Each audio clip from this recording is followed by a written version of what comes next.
Hello and welcome to Conversations from the ANF podcast. In this episode, we speak to former foster carer Niki. She shares her formative experience of being in foster care and how this informed her decision to become a carer. Niki's honest about the experience of being a carer and reflects on some of the challenges in that role and the systemic failings that ultimately led to her resigning her registration. If you're an adoptive parent, her views on the process of introductions will certainly be of interest to you. As always, if you have experience of adoption, fostering or special guardianship from any perspective, personal or professional, and would like to share that on the podcast, please get in touch through the Facebook page or Twitter, or you can email us at anfpodcast@gmail.com. My name's Niki, and I've recently resigned as a foster carer. I was working as a foster carer for 7 years. We've had we were short-term foster carers, which was by our choice, and we've had four different placements. And the last one has just recently left. We had him for a long time from birth, and he went off to adoption. So yeah, I've always wanted to be a foster carer from when I was young. I wanted to be a foster carer.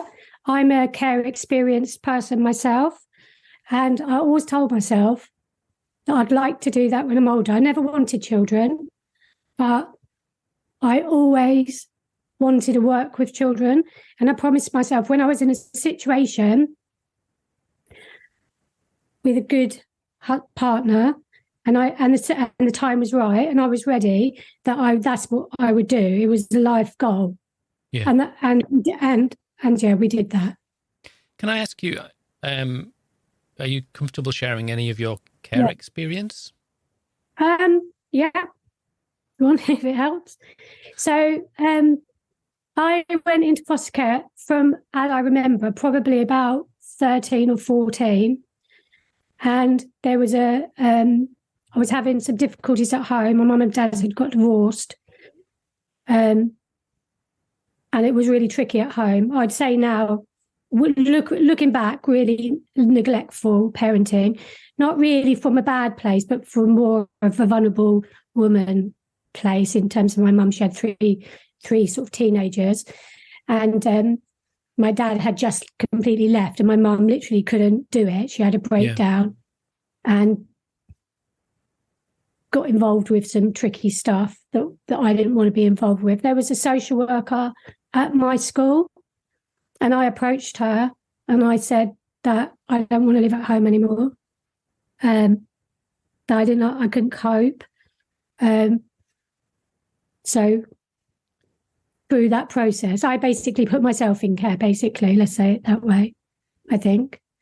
Well, sounds quite remarkable. I mean, and so were you put into, foster carers, or what happened? I was put into foster care there was someone from my school who I knew who said that they would take me on. And so I was put into foster care in their home. Yeah. So it was kind of like, it was an odd situation looking at fostering now, but it went through all the process. And so I went to live with a girl that I knew from school.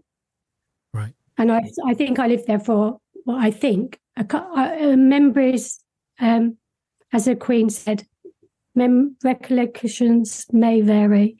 But in my mind, I stayed there probably a couple of years. So, turning the clock forward.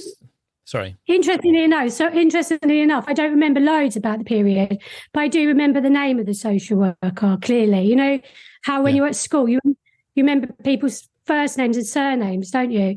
Because you know them by their whole name. And I remember I remember, I won't say it now, but I know her whole name, that social worker, which was quite, I always remember her. So it sounds like that's had quite a profound effect on you, like in that you thinking one day, I'm going to do this. And so that, how many, I mean, give us a rough idea. I don't want to be indiscreet, but how many years before you then sort of got to the start line of becoming a foster carer? Oh, a long time. So that I didn't become, I'm now, I think, 57. So I think we didn't apply to be foster carer until we was 50. because I went through a big process. So if you come from my background, because, there was neglect and some, I don't want to go too deeply into it. I don't mind, but I don't want to be, I don't feel like that person anymore.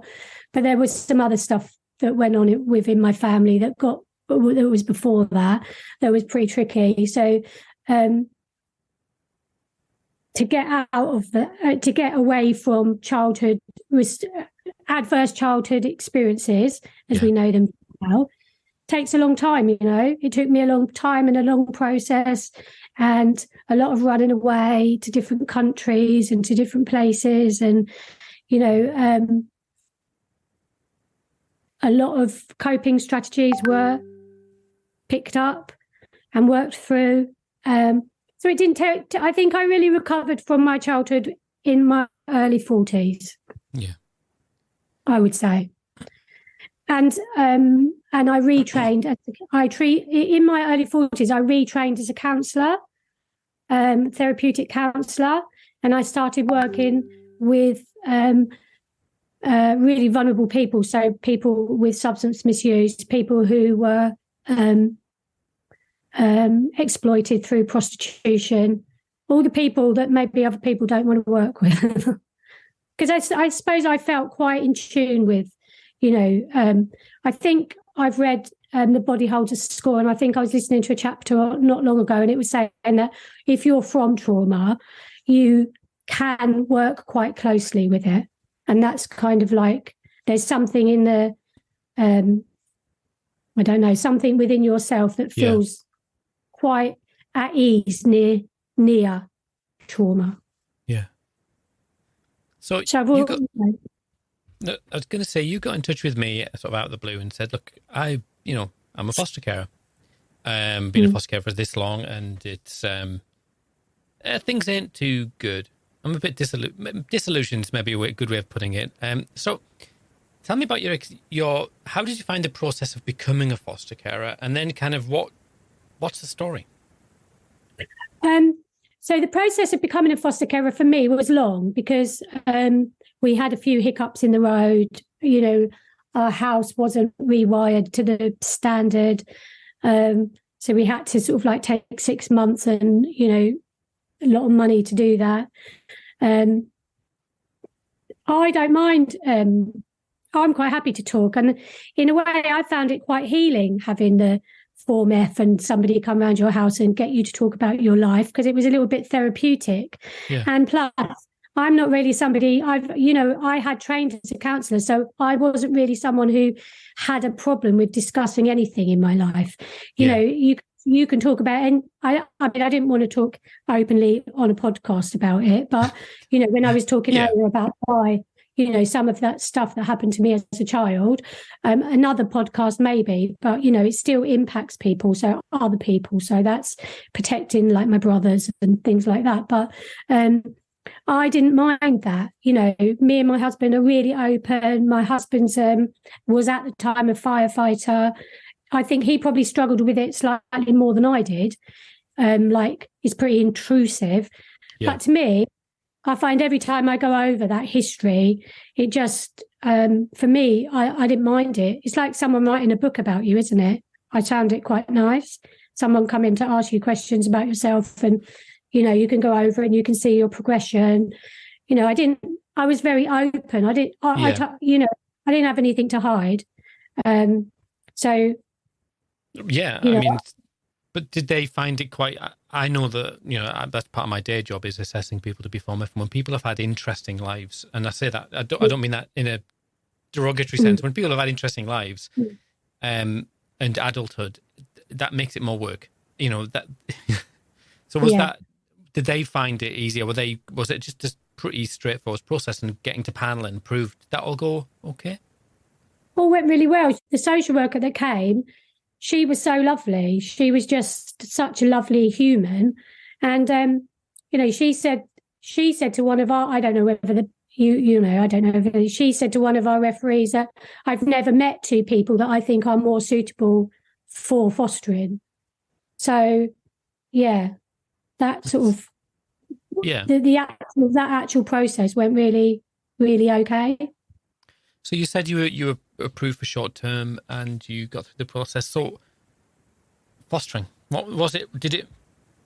Was it what you thought it would be? It was to start with, but I don't know. It was, we got a phone call. It was always not straightforward. So we have a dog, and we had the dog assessed because they must have had a bit more money in those days. And our dog had something wrong with his leg. So the dog assessor said it's not safe for that dog to be around children under 3. No, never been there was never anything. She just made that assessment.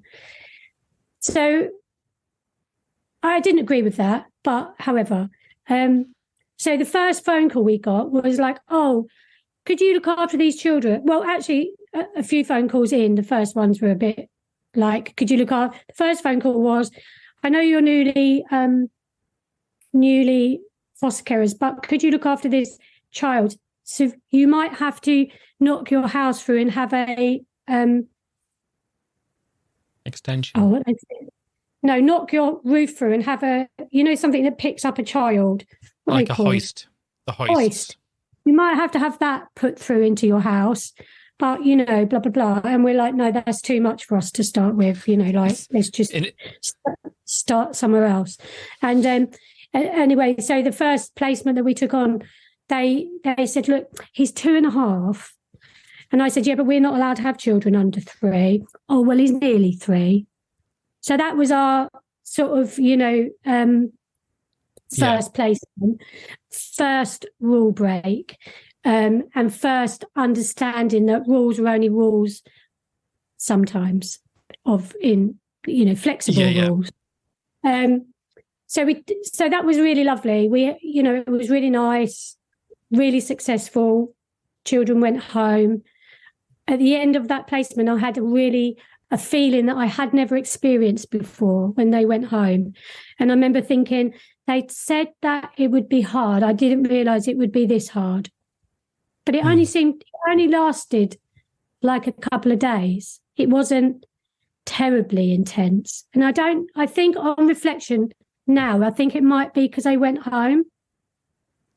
Yeah. I don't know. That's what I sort of reflect on. Which is a good result. I mean, that's when we think about fostering, that's the perfect result, is that a child is able to return home. You've kept them safe for a little bit of time. Yeah. You've weathered the storm and a child returns home. So yeah, I can see how that loss is tempered by this is a really positive thing. Yeah. And that mum worked really hard to get her children. She worked really hard. And we had a lovely relationship with her and the family. And it was as we, that part was as we hoped it would be. Yeah. But right from the beginning, the part that was hard was working with social services.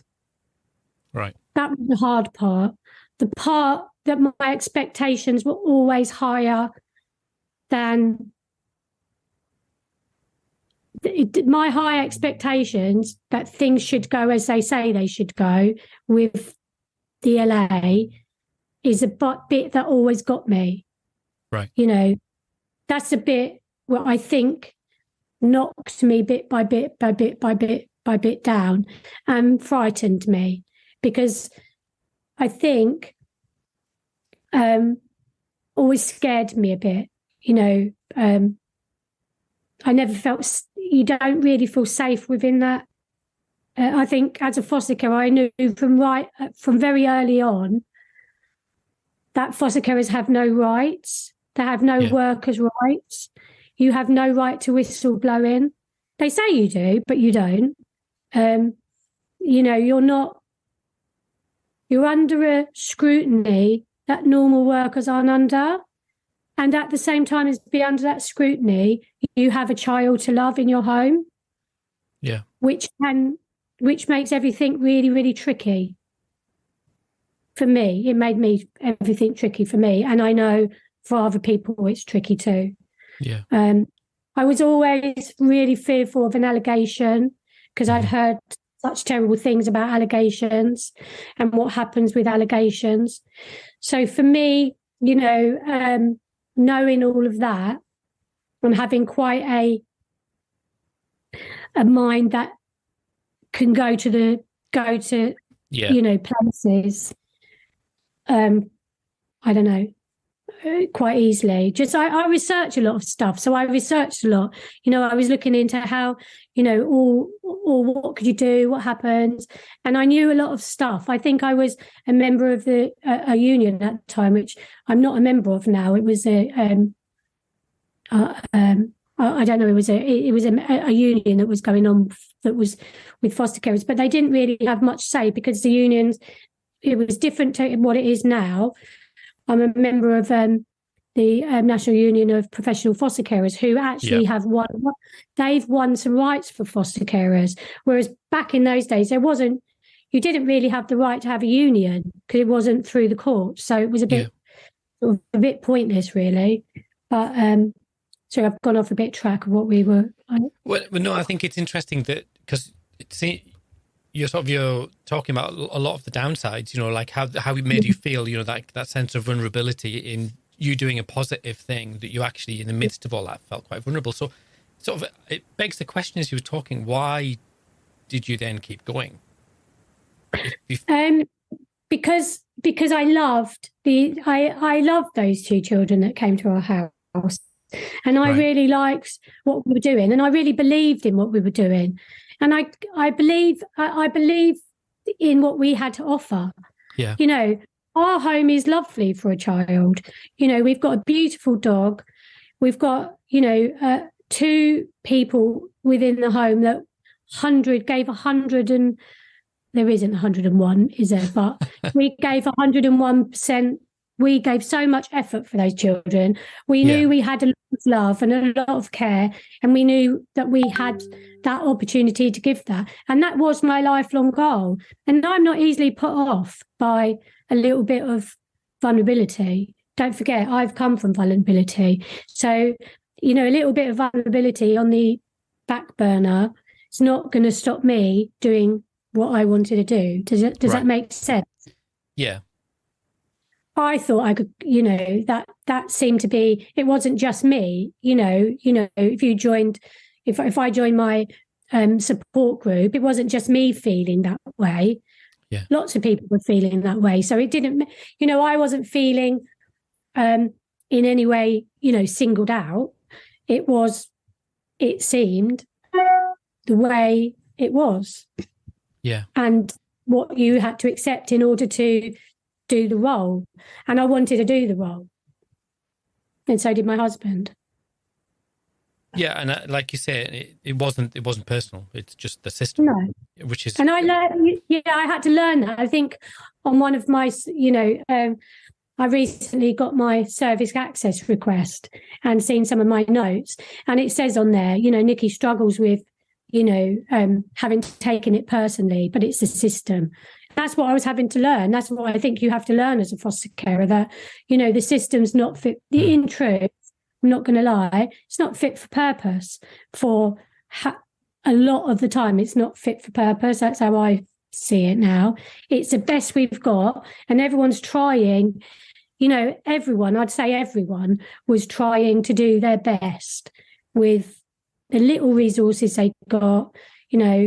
Everyone's working with trauma. Social workers are overworked, overloaded with jobs. They're working under really intense situations. Foster carers are doing, their bit. They've got no rights. They're working under intense pressure. Everyone's working under intense pressure. You're working with traumatized, vulnerable children and really difficult situations. It's not going to be. You can't expect to walk into a role like that and it to be a walk in the park. So, those negative sides of the role, the positive sides outweighed it. Because I guess what I often reflect, as I say, I'm a social worker, and I've been a foster carer as well. I sort of often reflect that people expect they don't expect difficult behavior from children, but they expect that's where the work is. That's where it's going to, that they have an expectation, an anticipation of, the challenges children have experienced and how they're going to need to do that. And I think sometimes the system pressures and the challenges in the system sometimes is just unexpected. I didn't think it would be like this. I expected it to be difficult days with children. I didn't expect it to be difficult days with social workers. That's the difficult bit. The children were never difficult, because for me, that the children were, that's what I wanted to do. I wanted to be there and be that. I wanted to be that adult for children that I know that we were in a place to be, and we were. And I wanted to give them that home and that lifestyle and everything, that all that emotion and love that we could give them. That's what we wanted to do, and that's what we did do. And we did it really well. I'm not one to praise myself up overly, but I know without shadow of a doubt how we were with our children. We literally, I read everything about trauma. I was already trauma informed as a worker anyway, but I read, I couldn't have read up any more on trauma informed secure based care. And in truth, we had a lot of there was training from local authorities. You could go and learn about that stuff. And we got better and better over the years, looking after the children. You miss a few things at the beginning because you're not so, you don't know as much. But the more and more children you have, the more, the better you get at it, I think. Yeah, which makes perfect sense. You learn the tricks of the trade, and you gain that experience. When we were talking earlier, we were talking about, your experience of across the 7 years. And I know that you had experience of moving children on to adoption. And I think that's a sort of a uniquely peculiar sort of, I don't know how to describe it really, an event, system, process that often can be really difficult for everyone involved. So are you comfortable talking about sort of your experiences around that? And obviously, I'm conscious that we don't want to identify anyone. And I know you're very conscious of that as well. But I'm just saying, so if you speak in vague terms, then we all know we all know why. So one of the things that I'm really passionate about, because I know, I've sat and I've worked and counselled and talked to adults that have been through the care system who have the remnants of broken attachments, and I know where that can go. I've seen it. I've sat in a car up and down Brixton High Street working with people that are so traumatized by their past. I've sat, counselled and run groups, women's groups. I know where that stuff can go. So the most important thing for us was to be able to give that secure attachment for the children. And to do that, you have to give your whole heart to the children. So in adoption, it's really hard. And I never realised exactly how emotionally charged that would be at the end of the process. I didn't understand that. So when our first child went, and it was they went home, and I had a couple of days of sadness. What happened with the adoption process? I mean, it is changed now, but our first adoption was a 10-day adoption. Yeah. And every single part of me objected to it. I objected all the way along to the short 5 days to get to know a new person, and 5 days with me in showing, and then 5 days to let go. I understood it. I'm a grown up, but that child did not understand what on earth was going to happen. And I worked with Tavistock. I worked really intensely with the child to support that child, to understand that child appropriate age. You get 2 houses and you play, this dolly lives in here, and then this dolly's going to go and live here, and we're going to move, you're going to move, and this dolly, play acting, so the child had some understanding of what was going to happen. Make simple little storybooks with Tavistock, so that you could read them. So you live here, and we love you. Soon you're going to live here, and we're going to be really happy thinking about you living there, giving them permission to be happy. We just pulled out all the stops to do everything right, but still in our heart of hearts, we had no idea the emotional impact that would have. Because I was thinking, as you were talking, there's a really unusual power dynamic as well, isn't there, around the whole, because the adoptive parents, because, I'm an adoptive parent, so I'm going to be on their side, but they're often in a situation where they've been really waiting for this, and they're being totally led by professionals. So even if they don't agree, they're sort of being told, this is how it is. And they don't feel in a position to say anything other than yes. So it's of course. And they're terrified. They're terrified to do the wrong thing. That's how it came, because they're so desperate, and they see their child and they love their child, and by this point, when you're doing an adoption, you have been through everything with that child, from meeting the child, you've had a journey, helping that child to feel safe within your home, bonding with that child, sometimes separating that child from siblings, sometimes, all the time, learning to, because the idea is for that child to go back to their first family, getting to know the first family, hoping that they can get their act together. Then they end up not being able to get their act together. Then you have to go through the goodbyes, which is heart-wrenching. It's heart-wrenching. Then you have a week or so to recover, and then you have to move on to this very jolly time. And with the adoptive parents so excited, so happy and excited and desperate to get to know this lovely child, and you have such unnatural mixed emotions as a foster carer to be happy for this new adoption, but also you're holding the sadness that you've just experienced with this child.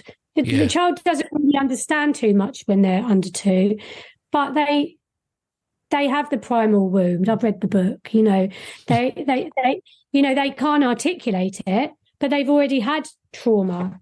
They've already been separated. Some children are separated from, in placement from, a brother and sister at that time.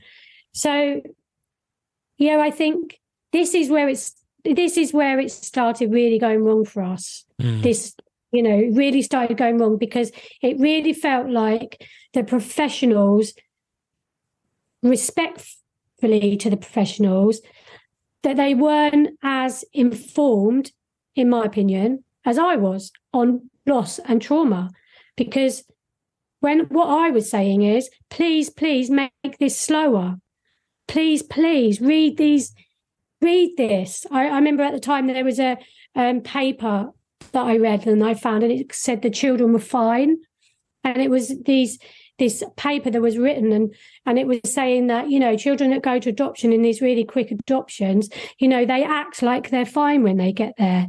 And then and because everyone's, full of anxiety or excitement, they don't really want to see beyond that fine. I keep doing that. Yeah. You can't see me, but that. Air quotes. Excellent. Air quotes. What happens is it seems everyone wanted it to be so great, they were so fine, that we all lost a child. To be honest, I'm not going to lie, I didn't lose a child, and I'm the one that I was like, please read this. I was sending it to everyone who would listen, and nobody was listening to me. And And I was like, this isn't sitting right for me. 5 days is not enough. This child's lived with us for 2 years. It's literally not enough. What are they going to make of it? Attachments are the golden strands of bloody life. We can't just cut this off.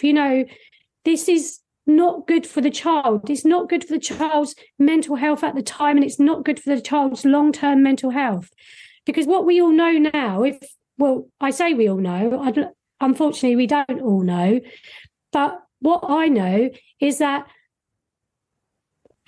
attachment break, pre-verbal age, you can't verbalize it. They can't say, oh, I'm really upset.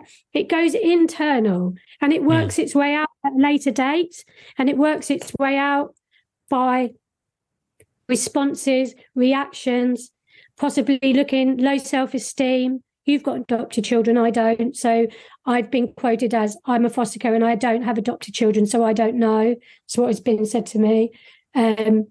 So therefore disregarded in what I'm saying. So I screamed and shouted for everybody to listen, but nobody listened, And I was going to say, yeah. So I was going to say, well, no. I hate to interrupt you, but I was thinking, as well as there's that really unique power dynamic, as well as that you are, and I say, well, I'm going to use air quotes now.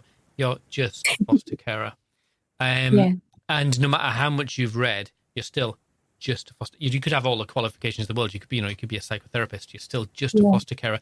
And was there an element of you being sort of slightly sideswiped by that because it was your first experience, and you were kind of like probably quite biddable and led by the professionals? Then I know you then moved another child on to adoption, so surely that must have been a really difficult time for you to kind of then put this flag up going, hang on, we're not going through this again. Well, after the first adoption, and this is what happens to foster carers. It doesn't matter how trained you are, you do become just a foster carer. And actually what you become in adoption, what we learned from the first one, is a useless resource. As soon as a child's moved, you literally feel like a resource that is not needed anymore. Yet you are the person that knows that child 24 hours a day. You've had that child. You've loved and you've cared and you've protected and you've looked after and you've completely adored. And then all of a sudden, you're not useful anymore. You're just we need you to love that child, Niki. We need you to, give your whole heart to that child. But as soon as a child's moved on, it's like, dare not have any emotions. Do not have any emotions. Because if you have any emotions, then all of a sudden what's going to happen is, a bit too emotional, can't cope with loss. All these sort of like little things come up.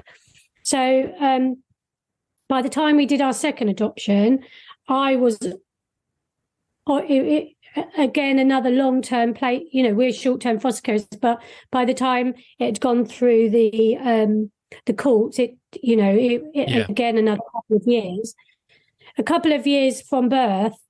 And that's not just 2 years, like I've been and gone and lived in Ibiza for 2 years and had a nice time and I'm going to miss it. That's 2 years of someone's whole life. Yeah. But we had the new UEA model, which is the University of East Anglia, I think, model. Yeah. So I was so excited to be part of that model because I thought they're going to do it differently. It's going to be done differently. It's going to be longer, the professionals were saying, I was saying I have real concerns. I didn't have a good experience last time. Blah blah blah. And they're like, don't worry, just be yourself. We know you're a really good carer. We'll adapt it to however. If you feel that, sorry, I'm being sarcastic now. I know. If you feel what I was saying is, if you feel that changes need to be made, you're the expert. We'll really listen to you. And that was all the patronising talk that you get at the beginning until something really does happen, and then it went really, really wrong, really, really wrong. All of the anxieties. This is my version of it. So all of the anxieties came up. We weren't involved in any. We weren't involved. Once a child moved, we weren't involved. We still saw the child in the given times, but it was greatly reduced because stuff happened, but we didn't have a voice in it. We were completely we were completely withdrawn from the conversation. Stuff happened, and we were withdrawn from the conversation, which for me, who's vocal, sent me, into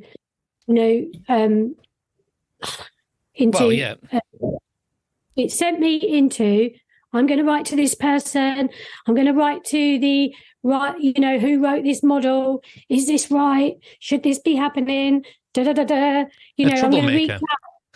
Yeah. That's what you get seen as, don't you? Well, yeah, I say it glibly, but that is the reality, isn't it? The minute you start to sort of step off the approved track, then people are not happy. And people weren't happy with me. And the more unhappy the people became, the more difficult it was for us. And at the same time as this, you're trying to keep a relationship with the adopters.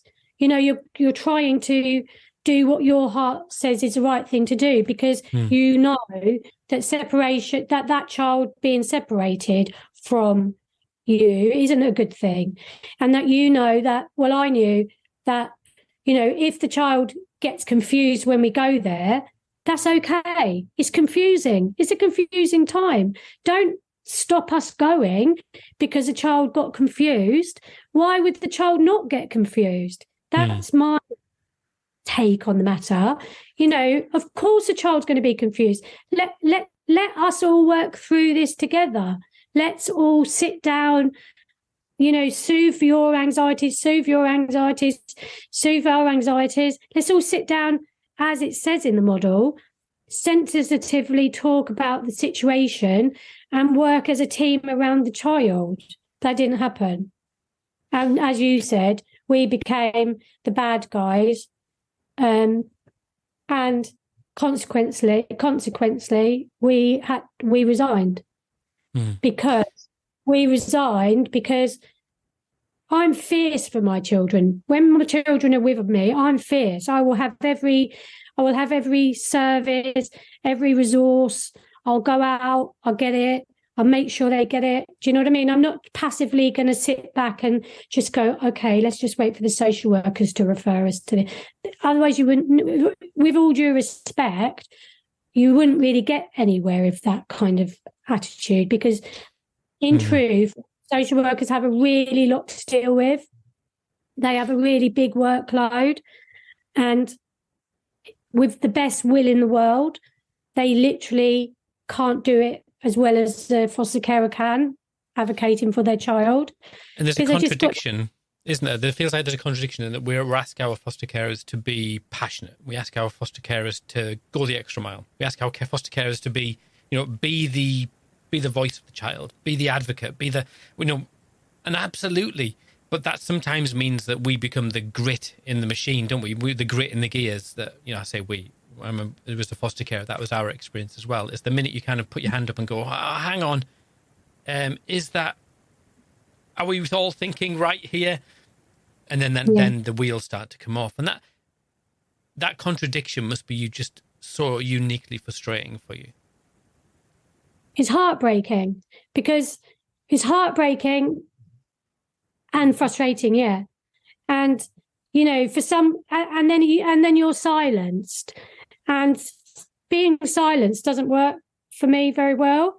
So I'm not a be silenced person. I was a be silenced person as a child, and I kept getting, you're struggling with this, you're struggling with that, and I'm like, actually, no, I'm not struggling with this. You're struggling with it, not me, because I'm the one highlighting it. I'm the one who wants to talk about it. I'm the one who wants it on the table. Do you know what I mean? And so there was a point, it got to the point where we just said, enough is enough. Your values don't align with ours. My value is that I want that child and all of the children in our care to have, we still want to be in contact with them. We still want to, even in whatever way that is, we don't want to break our promise with the older children. We've had children in our care where, as an older child, we promised them that we would keep in contact with them. And we weren't allowed to keep in contact with them because as soon as they left, so I'm going off the adoption thing, but as soon as the child left, now they need 6 weeks to settle into their new home. And then after the 6 weeks, no, they need a bit more time. Only if they ask to see you are they allowed to see you. And some children just aren't going to ask. We've just abandoned the child for 6 weeks. She's, we told her we'd keep in contact and we haven't. Why is she going to ask? Do you know? And why are we putting that pressure on a child? Anyway, it just all got all too much, because my feeling of fostering is we want to make an attachment with this child. Where possible, we want to keep the attachment. We've seen so many malfunctions within social services. It's not from our cases. We've seen fantastic foster carers going through the allegations that just brutalize carers. Do you know what I mean? They're just so hard. When you've put your heart and soul into a child, and that's we've seen children in foster care who are in the same borough who've never seen their brother and sister. Just too many things mounted up that you just think, hang on, I've seen children, I mean, I don't want to say particular cases, but just things that you just build up and build up and build up to the point that you think, actually, I feel like I'm colluding with re-traumatizing some of these children. Where we set out to work in the field to help support the children and to support the social workers. I was really good with the social workers, I thought, because I would always didn't wait for them to email me. I'd always give them all the information, think, look, you're really busy, let me email it to you really quickly. Let me give you an update. I wasn't very good on my maybe giving up in my logs and things like that, but I was very good on the everyday stuff. But after a certain period of time, you just think, hang on, you're part of the solution or you're part of the problem. And in the end, I felt I was part of the problem, and I could not do that to another child. I could not do that to myself, my family, and more importantly, to another child. Because when you do an adoption and you go back to see that child after the first and second time, the way that child holds on to you is a way I've never experienced. I've worked as a nanny in the past, and I've never experienced that hold, that, oh my God, you're still here. It's a unique feeling that I think maybe I don't know if any other people feel like, and I know other carers, but I don't know if any other job that feels that oh my God, you're still here, you're still, it's just, and the guilt you feel as a foster carer. True, I don't know if this is even on the question, but those children leave you, and you know what's going to happen. The doctors know what's going to happen. Everyone knows what's going to happen, but that child doesn't. No matter how much preparation that I can give a child under 2, they don't know why they're getting left there. Yeah. And the guilt. I put something up on a Facebook fostering group, and I read this thing, and the guilt that you feel, because in order for them to move on, you have to let them down, because you're their person. And without doubt, like I've never had any doubt that the adopters love and adore the children that have been in our care. where they've gone, there's never been any doubt for us that they're completely loved. But in order for that child to move, as a foster carer, your heart does have to break, you know, and that's hard. That's really hard. And then when you think you're part of breaking this attachment with that child, that didn't work for me and my husband. We couldn't do it anymore. You described it, you know, this golden thread of attachment through our lives. And I think that as you're talking now, I was thinking, you know, that again, often as a foster carer, and especially the longer you go, the kind of a bit more robust you become and a bit happier to push back. But adoptive parents are not. So they are very much led. And I've often talked to families who come to me in those early stages and go, oh, we've been told to do this, but it doesn't feel right. It doesn't feel normal. Like all children have relationships with people who are far away and they don't see them very often. Like, you know, with my kids and their grandma, they didn't see her very often, and they'd get upset when they had to leave. But the answer to that is not to say, well, we'll never go there again. And it seems really counterintuitive to go, well, actually, what you're teaching there, that, yeah, it is upsetting to say goodbye to grandma, but you're going to see her again. And that's life.